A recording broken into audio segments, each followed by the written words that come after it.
అస్సలం అయికం వరహమతుల్లాహి వబర్కాతుహు. Hi hello welcome to my channel అండి. ఈరోజు ఎవ్రీ మార్నింగ్ ఈరోజు అయితే కనుక సైరీ కోసము దోశ అయితే కనుక వేస్తున్నాను. ఇక్కడ రేయో మాత్రం అడుస్తున్నాడు ఏదైనా ఫుడ్ పెట్టండి అనేసి. దోశ పిండి బాగా కలిపేసి ప్యాన్ పైన వేస్తున్నాను.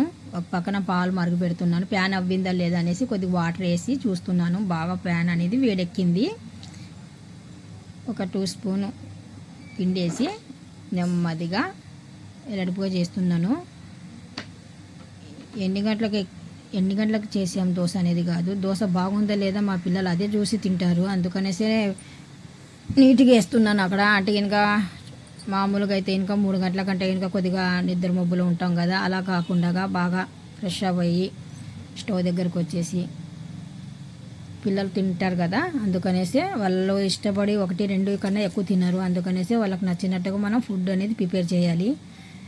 ఇక్కడ రేయో మాత్రం బిస్కెట్ తింటున్నాడు. ఒక పక్కన పాలు పెట్టాము. వీడు సైరీ చేస్తున్నాడు మాతో పాటు. ఇక్కడ మాత్రం ముగ్గురం మేము సైరీ చేస్తున్నాము. బాబు, నేను, మా పాప. పల్లీలు కూడా తీసుకొని వచ్చాడు మా ఆయన. పల్లీలు అయితే ఇంకా మంచి హెల్తీగా ఉంటాయి కదా, అందుకనేసి బాయిల్ చేసి పెట్టానండి.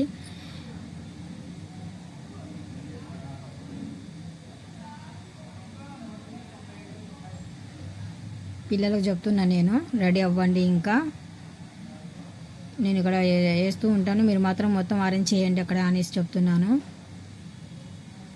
ఒక పక్కన కాఫీ ఇంకా కలుపుతున్నాను. రెడీ అయిపోయింది కాఫీకి.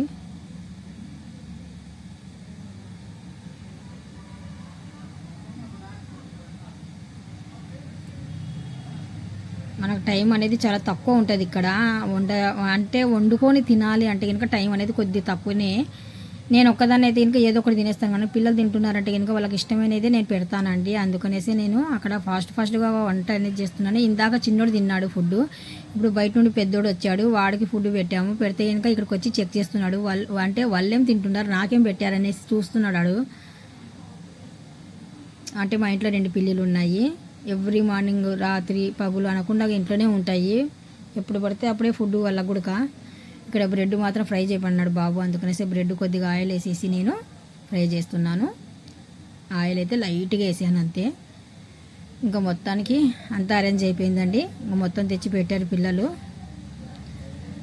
దోశ, పల్లీలు, బ్రెడ్, కాఫీ, కొద్దిగా ఖర్జూరాలు, లైట్గా గోరువెచ్చని వాటరు, కొబ్బరి చట్నీ. పెద్దోడు అన్నాను కదా, పెద్ద పిల్ల అది యూకి. దోశ పిల్లలు తినేశారు. ఫస్ట్గా ఇంకా కాఫీ తాగండి అమ్మ, మళ్ళీ టైం ఉండదు అని చెప్తున్నాను. టైం చాలా ఫాస్ట్గా గడిచిపోతుంది మేము సైరీ చేసేటప్పుడు. అసలు కనిపించదు టైము. క్షణాల మీద తినాలా, క్షణాల మీద తాగేయాలి ఇక్కడ మేము. కొద్దిగా వేడిగా ఉందమ్మ, గ్లాసులో వేసి పెట్టు, కొద్దిగా గాలి అవుతాయి అంటే ఇంకా ఓపెన్గా పెట్టేస్తే ఇంకా కొద్దిగా చల్లగా అయిపోతుంది అని చెప్తే సరే అన్నాను. ఇప్పుడు ఇక్కడ మాత్రం ఇఫ్తార్ రెడీ అండి. సైరీ అయిపోయింది. ఇప్పుడు ఇఫ్తార్ సాయంకాలము.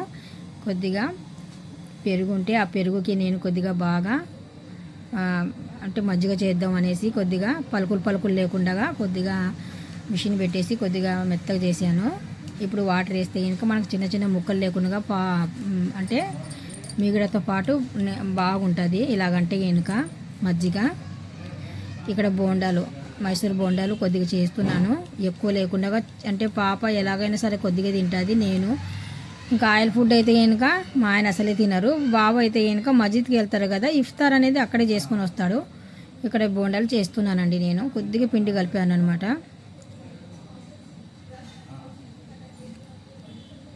పక్కన మాత్రం వేడి అన్నము, పప్పు రెడీగా ఉందండి. ఇవి మాత్రం ఇఫ్తార్ కోసమే.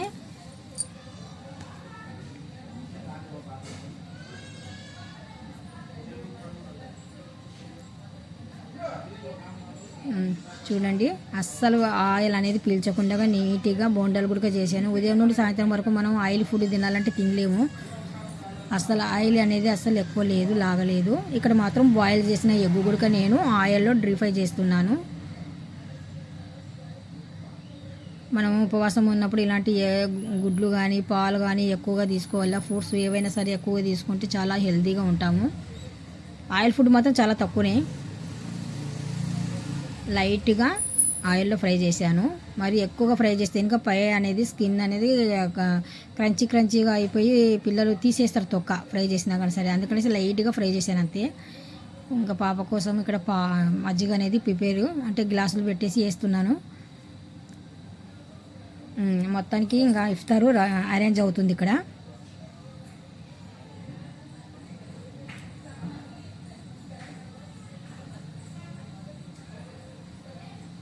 వన్ బై వన్ తీసుకొని వచ్చి పెడుతున్నానండి ప్లేట్లు నేను.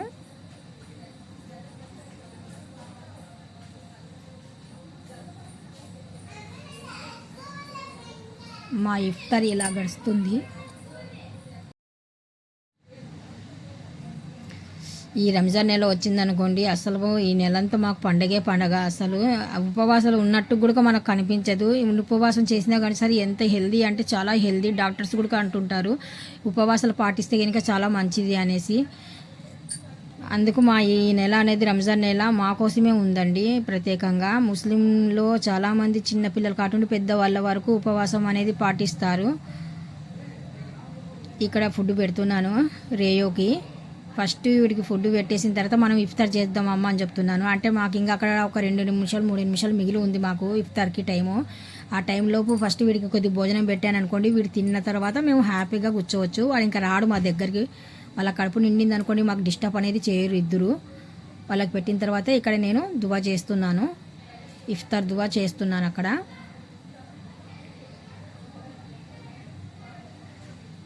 మీరు అందరూ కూడా మీ ఇళ్ళల్లో ఉపవాసాలు పాటించండి, హ్యాపీగా ఉండండి. రంజాన్ నెల అంటే కనుక ఆషామాషి నెల కాదండి. మన హజరత్ ముహమ్మద్ రసూలుల్లాహ్ చాలా ఇంపార్టెంట్గా చెప్పిన నెల అండి. ఈ నెల మనకు చాలా మంచిది. అందరూ పాటించండి, అందరూ సంతోషంగా ఉండండి. ప్రతి ఇంట్లో రంజాన్ నెల శుభాకాంక్షలు మీ అందరికీ. ఈ నెలంతా హ్యాపీగా ఇలా వండుకొని ఉపవాసాలు పాటించండి. అల్లాహ్కు బాగా దగ్గర అవుతారు. నమాజ్ చేయండి, దువా చేయండి. ఎన్ని కష్టాలు ఉన్నా కానీ సరే.